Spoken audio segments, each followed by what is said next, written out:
어떤 문제가 생겼을 때 굉장히 답답하죠. 그 문제를 쉽게 풀 수 있으면 뭐 그렇게 커다란 고민을 하지 않을 거예요. 그런데 그 문제를 쉽게 풀 수 없을 때, 아니, 나로서는 감당하지 못할 때, 그때는 사실 너무나 괴로울 수밖에 없죠. 그런데 나는 풀지 못하는데 누군가 내게 있는 그 문제를 해결할 수 있는 사람이 내 옆에 있어서 나를 도와준다. 이렇게 생각하면 어떻게 되겠어요? 문제는 달라져요. 문제가 생기는 것 걱정하지 않아요. 문제가 아무리 생겨도 내 옆에서 이 문제를 해결해 주는 사람이 있다. 그러면 문제가 생기는 것 전혀 걱정하지 않게 되죠. 요셉은 억울하게 지금 감옥에 갇히게 되었잖아요. 이 왕의 죄수들이 갇히는 그 감옥에 이 요셉도 갇히게 됐어요. 왜 요셉은 왕의 신하도 아니고 애굽 사람도 아니고 뭐 애굽에서 높은 관리에 있는 사람도 아니고, 그런데 이 요셉이 왕의 죄수들이 갇히는 그 감옥에 갇혔다는 것 자체가 사실 좀 이상하죠. 히브리 노예를 왜 왕의 죄수들이 갇히는 감옥에 넣었을까? 이건 아무리 생각해도 이해할 수 없죠. 근데 이제 한 가지 생각할 수 있는 것은 이 요셉의 주인이 누구예요? 보디발. 이 보디발이 이 왕의 신임을 받는 아주 요즘 말하면 친위대장, 대통령 경호실장 여기에. 그리고 이 보디발이 그 감옥을 관리를 하고 있는. 그런 면에서 이 보디발이 자기 집에 있는 이 히브리 종이 자기 아내를 겁탈하려고 했다는 것 때문에 결국 다른 곳에 가두지 않고 왕의 죄수들을 가두는 이 감옥에 가두게 된 거죠. 이것도 돌이켜보면 인간 편에서는 말도 안 되는 것 같지만 이것도 결국은 지나고 보니까 하나님의 섭니다. 히브리 노예가 왕의 죄수로 그 감옥에 갇힐 수 없는 상황인데 거기에 갇히게 된 것조차도 하나님께서 결국 하나님의 일을 성취하시기 위한 하나의 방법이다. 이렇게 우리가 이제 생각할 수 있겠죠. 이 감옥에서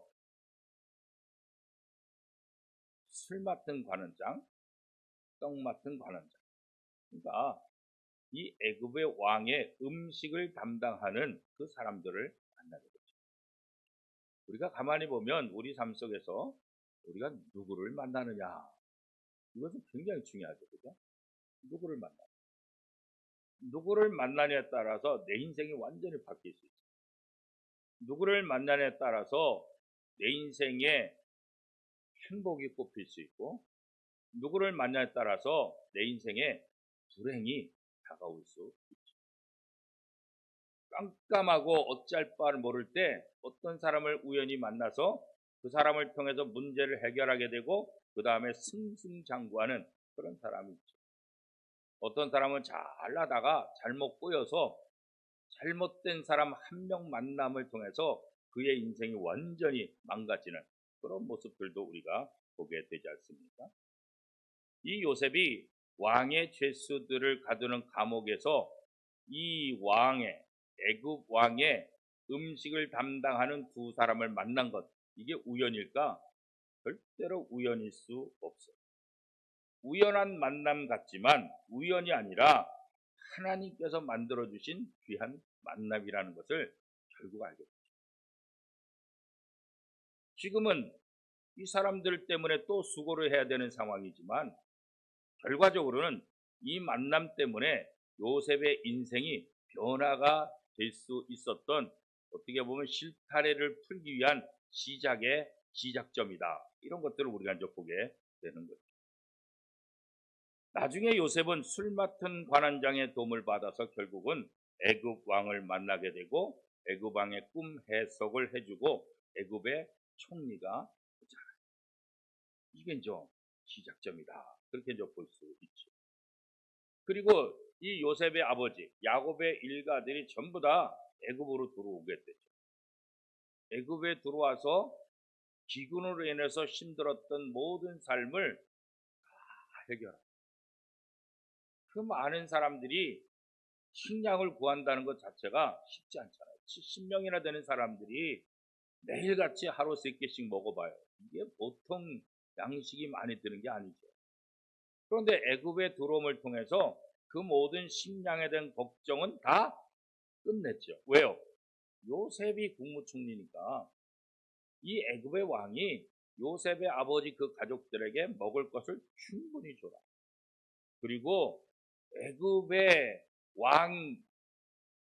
왕가에서 키우는 그런 모든 돼지들, 모든 짐승들, 양들, 그죠? 이런 것들을 키우는 것들을 그들에게 줘라. 그래서 요즘 말로 말하면 정규 직업을 갖게 됩니다. 그래서 모든 배고픔에서 모든 문제에서 다 벗어날 수 있도록 된 거예요. 그런데 여기에 또 중요한 것이 있어요. 그것은 뭐냐면 하나님께서 아브라함에게 이삭에게 야곱에게 약속하신 뭐예요?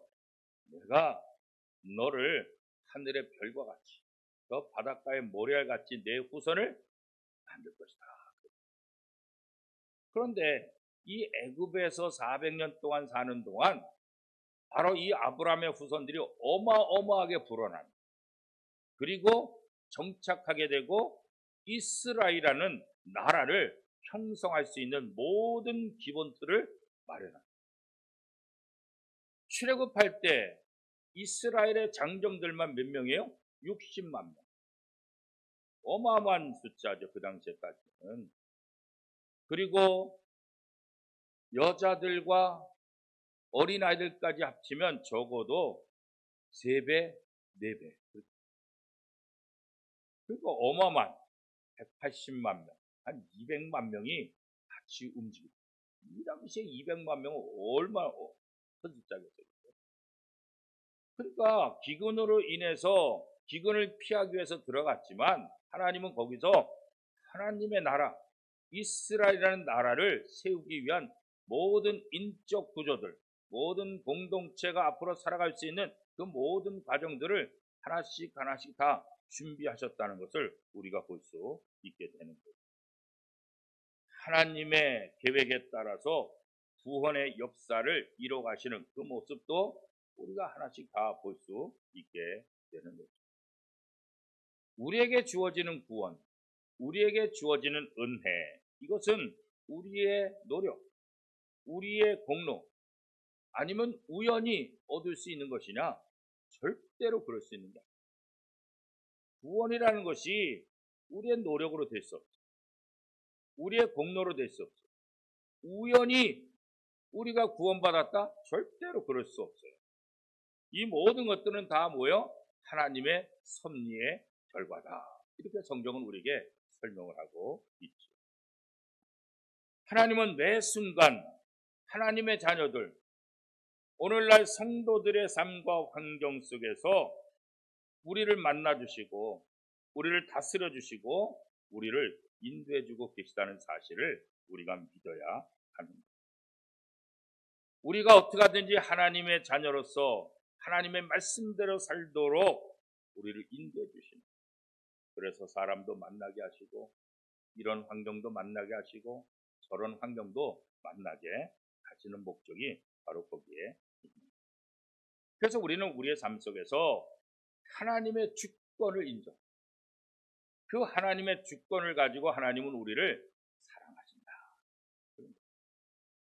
그래서 우리가 좀 힘든 일을 당한다 할지라도 여전히 이 세상 내 모든 삶은 하나님의 주권 속에 있으며 하나님이 나를 인도하시고 하나님이 나를 잘되게 하십니다.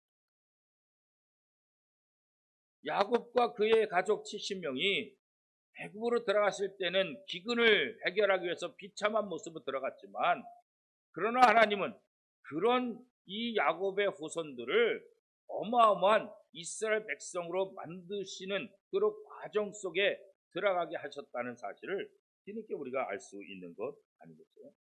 그러니까 우리의 삶 속에서 좀 더 힘들고 어려운 일을 만났을 때 그것 때문에 불평할 것이 아니라 하나님께서 이런 상황 속에서도 나와 함께 하시며 나를 이끄셔서 장차 하나님의 섭리 가운데 모든 것을 이끌어 가실 것을 기대하면서 오히려 하나님께 감사합니다. 그래서 빌립보서 4장 6절 7절에도 보면 어떻게 말하고 있어요?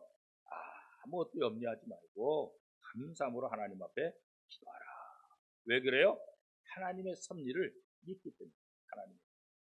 하나님의 섭리를 믿지 않으면 우리가 기도할 수 없어요. 기다릴 수 없어요.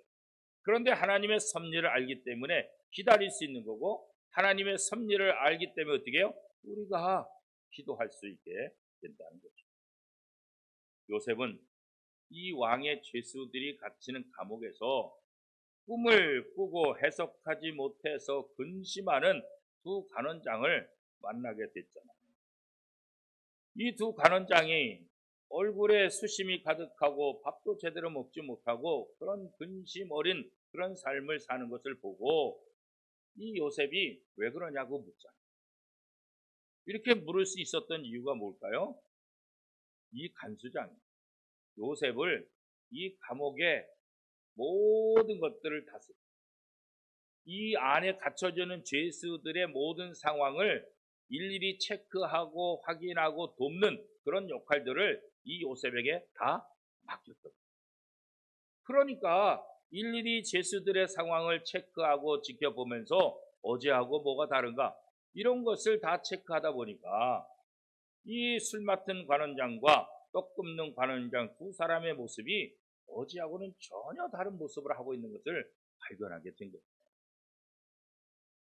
요즘 말로 말하면 식사도 안 하고 초췌한 그 모습, 얼굴에는 긴장과 불안이 가득한 그 모습. 그래서 요셉이 두 사람에게 왜 그러냐 물었더니 두 사람 다 각각 다른 꿈을 꿨는데 도대체 이 꿈이 무슨 꿈인지 알 수가 없으니까 그래서 근심에 쌓여있고 걱정에 쌓여있다는 것을 알게 되는 거죠. 이런 상황 속 요셉이 담대하게 그들에게 말하죠. 그 꿈 이야기를 나에게 해주세요. 그 꿈 이야기를 내게 해주시면은 내가 믿는 하나님이 그 꿈에 대해서 해석을 해 줄 것입니다. 그런 거예요. 그러니까 자기를 드러내지 않죠.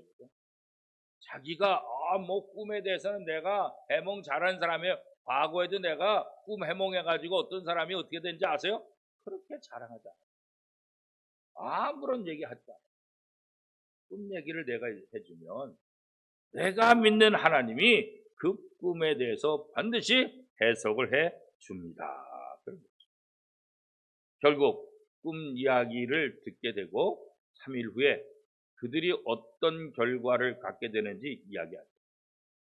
두 사람의 결과가 완전히 판이하게 한 사람은 살고 한 사람은 죽는 결과가 3일 후에 나타나게 될 것이다.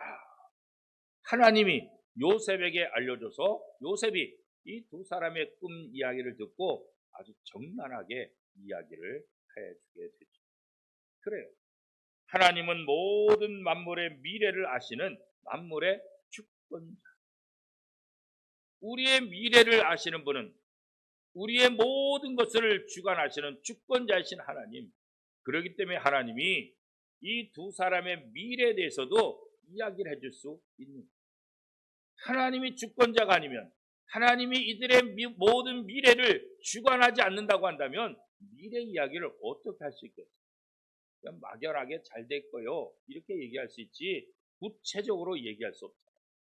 그러나 하나님은 모든 만물의 주권자이기 때문에 이 두 사람이 앞으로 어떻게 될 것인지 정확히 알고 정확하게 요셉에게 설명을 해주게 되는 거죠. 그래요. 우리의 삶도 우리가 살고 있는 이 세상의 모든 것들도 여전히 하나님의 주권 속에서 하나님의 다스림과 하나님의 통제하에 있다는 것을 우리가 믿어요. 이거는 구약에만이 아니라 이거는 신약에만이 아니라 이것은 성령 강림하신 그때만이 아니라 오늘 지금도 하나님이 모든 세상을 다스리시고 주관하신다. 이거 믿어야 돼요. 여러분 이거 믿으십니까?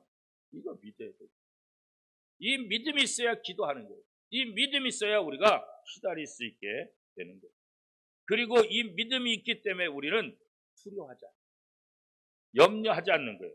걱정하지 않는 거예요. 오히려 이런 상황 속에서 하나님을 더 신뢰하고 하나님을 더 의지하고 하나님을 더 찬양하게 됩니다. 그 모습을 누구를 통해서 우리가 보게 됩니까? 바울과 실라의 모습을 통해서도 보게 됩니다. 억울하게 감옥에 갇혔는데 이들은 감옥에 갇혀서 얻어맞고 죽을 수밖에 없는 상황인데 그 상황 속에서 바울과 실라가 어떻게 해요? 찬송 부르잖아요. 지금 찬송 부를 시간이에요. 지금 찬송 부를 상황이에요. 스데반이 죽은 다음에 이들도 어떻게 죽을지 모르는데 그런 불안한 상황 속에서 어떻게 찬송이 나오냐? 말도 안 되지. 그러나 바울과 실라는 하나님의 축복을 듭니다. 혹시 내가 죽는다 할지라도, 혹시 내가 스데반처럼 순교당한다 할지라도 그것이 하나님의 주권에 있다고 한다면 그거 받아들입니다. 자기에게 주어진 상황에 대해서 두려워하지 않아요. 염려하지 않아요. 도망치지 않아요. 오히려 그 속에서 두려워하지 않고 이 모든 것들을 주관하시는 그 하나님을 찬양하고 그 하나님 앞에 기도하는 모습. 이게 바로 하나님의 주권을 믿는 사람들의 모습이다. 이렇게 얘기할 수 있죠. 여러분, 하나님이 정말 이 세상을 다스리는 것을 믿고 있습니까? 하나님이 정말 우리가 살고 있는 이 세상과 만물을 통제하시며 하나님의 섭리 가운데 모든 것을 이끄시는 것을 정말 믿고 있습니까? 믿어야 됩니다. 우리의 삶의 모든 여정도 하나님의 다스림 속에 있다. 성도들의 과거와 현재와 미래도 하나님의 주권하에 있다는 것을 우리가 믿어야 하는 거예요. 그렇기 때문에 성도들은 불확실한 세상을 살아가며 때로는 원치 않는 고난을 당한다 할지라도 하나님의 다스림 안에 있다는 것을 알기 때문에 그 속에서 평강을 누리고 불안해하지 않으며 두려워하지 않게 된다는 거죠. 하나님이 언제든지 하나님의 자녀들을 지키시고 보호하시고 필요한 것들을 공급하시고 더 좋은 길로 인도하신다는 사실을 믿기 때문에 가능한 거죠. 그래서 우리는 힘들고 어려운 순간 속에서도 이 모든 세상의 주권자이신 하나님을 바라보고 그 하나님을 신뢰하는 믿음을 가져야 됩니다. 이게 진짜 믿음이라는 거죠. 자, 요셉이 이 떡 맡은 관원장, 술 맡은 관원장 두 사람의 꿈을 해몽해 주었잖아요. 그런데 3일 후에 한 사람은 살고 한 사람은 죽게 될 것이다. 이렇게 해석했잖아요. 정말 3일 후에 그 일이 일어납니다. 3일 후에 어떤 일이 일어났어요? 바로 애굽 왕의 생일 잔치가 벌어지고 있어요. 바로 애굽 왕의 생일 잔치 날 술 맡은 관원장은 복직이 되어서 왕 앞에 나가서 술잔을 따르게 되고 그 다음에 떡 굽는 관원장은 요셉의 예언대로 결국은 죽음을 당하게 됐죠. 이 술 맡은 관원장이 복직이 되어서 나갈 때, 감옥에서 나갈 때 요셉이 술 맡은 관원장에게 자기 이야기를 하죠. 당신이 잘 되면 나를 좀 생각해라. 나는 억울하다. 나는 죄를 지어서 여기 들어온 것이다. 나는 히브리 사람이다. 나는 여기에 들어올 만한 이유가 전혀 없다. 그러니까 나가보자. 왕에게 내 사정을 잘 설명해서 나로 하여금 이 감옥에서 벗어날 수 있도록 도와달라. 그럼 부탁해. 근데 술 맡은 관원장이 복직했는데 아마 복직해가지고 그동안 하지 못했던 일 때문인지 바쁘게 지냈던지 이 요셉을 전혀 기억하고 있지 못합니다. 그래서 오늘 본문 창세기 40장 23절 말씀에 보면 어떻게 말하고 있어요? 우리 한 목소리를 같이 한번 읽어보겠습니다. 23절 시작. 술 맡은 관원장이 요셉을 기억하지 못하고 그를 잊었더라. 그렇게 신신당부했는데 이 꿈꿔가지고 그냥 근심걱정 불안했던 이 사람. 그런데 요셉의 꿈 해몽대로 진짜 복직돼서 나갔는데 요셉을 전혀 기억하지 못하고 있더라. 요셉은 애굽에서 잊혀진 존재. 노예로 팔려왔다가 보디발의 집에서 가정충무로 조금 상황이 형편이 펴지는 것 같다가 보디발의 아내의 무모함 때문에, 무고르 때문에 결국 어떻게 해요? 감옥에 갇히게 돼요. 그래서 이제 요셉은 잊혀진 존재가 돼요. 아무도 요셉을 기억하지 않아요. 히브리 종을 누가 기억하겠어요? 히브리 노예, 히브리 죄수를 누가 기억하겠어요? 아무도 기억하지 않아요. 그냥 여전히 왕의 감옥에 갇혀있는 죄수에 불과한 모습으로 그대로 살아가요. 창세기 41장 1절 말씀에 보면 2년이 지났다. 2년이 지나도록 여전히 죄수로서 여전히 감옥에서 삶을 살았다. 2년 동안 이 술 맡은 관원장이 요셉을 전혀 기억하지 않아요. 사실 2년이라는 기간이 얼마나 길겠어요. 그때. 2달도 긴데 감옥에서 2년이 얼마나 길겠어요. 그때. 근데 2년이 지나도록 전혀 기억하고 있지 않았다. 요셉에게 무슨 소망이 있겠어요? 왕의 신하들은 그래도 여러 가지 백들이 있으니까 풀려날 가능성이 있죠. 그러나 요셉은 무슨 백이 있어요? 자기 주인집에서 자기 주인의 부인을 겁탈하다가 감옥에 갇혔는데 누가 이런 사람을 도와주겠냐? 애굽 사람도 아니고 히브리 사람, 그것도 히브리 노예인데 누가 거들떠 보겠냐? 인간적인 생각에서 보면 요셉이 감옥에 나가는 일은 전혀 희망이 없어요. 아무런 1도 가능성이 없어요. 1도 가능성이 없어요. 잊혀진 존재요, 죄수요, 전혀 가능성이 없어요. 아무도 기억하지 않는 요셉. 그런데 중요한 것은 누가 기억하고 계세요? 하나님이 기억하고 있어요. 그래요. 우리 주변 사람들로부터 잊혀질 수 있어요. 우리 주변 사람이 나를 기억하지 않을 수 있어요. 그런데 중요한 것은 하나님이 나를 기억하고 계신다. 이게 훨씬 더 중요합니다. 하나님이 요셉을 기억하고 있다. 술 맡은 관원장이 요셉을 기억하게 만들었습니다. 그 사건이 뭐예요? 애굽 왕이 또 꿈을 이 꿈 이야기를 통해서 이 술 맡은 관원장이 자기가 감옥에서 꿈꿨던 것을 생각하게 되고 그 꿈을 해몽한 것이 감옥에 있는 요셉이라는 죄수였다는 것을 기억나게 합니다. 잊혀져 있던, 잊고 있었던 술 맡은 관원장이 하나님의 섭리 가운데 요셉을 기억하게 합니다. 하나님은 우리를 잊지 않으세요. 하나님은 우리를 버리지 않으세요. 하나님은 하나님의 자녀들을 끝까지 선한 길로 인도하시는 하나님인 것을 성경을 통해서 우리가 확실하게 보고 있지 않습니까? 오늘 우리의 삶 속에서도 우리가 어려움 당할 때 주위 사람들로부터 위로를 받게 되고 도움을 받게 되죠. 여러분도 그런 경험 있지 않습니까? 얼마든지 많지요. 가족들이 자기 일처럼 발벗고 나서는 거예요. 교인들이 자기 일처럼 발벗고 나서는 거예요. 나하고 전혀 상관없는 사람들도 나를 위해서 발벗고 나서는 그런 도움들, 그런 사랑, 그런 은혜 우리가 종종 받을 때가 있지 않습니까?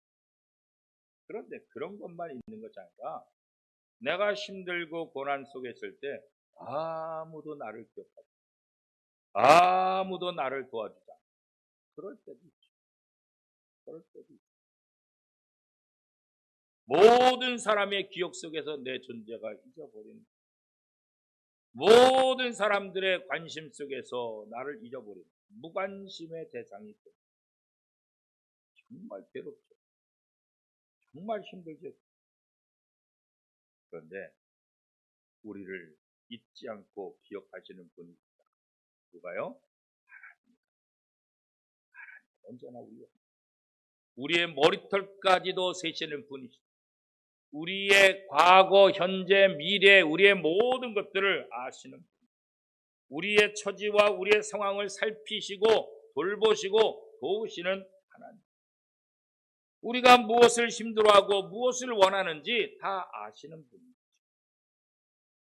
그래서 우리를 도우시고 우리를 인도하시고 우리에게 은혜를 베풀어 주시는 분. 그분이 누구요? 만물의 주관자이신 하나님이시라는 거죠.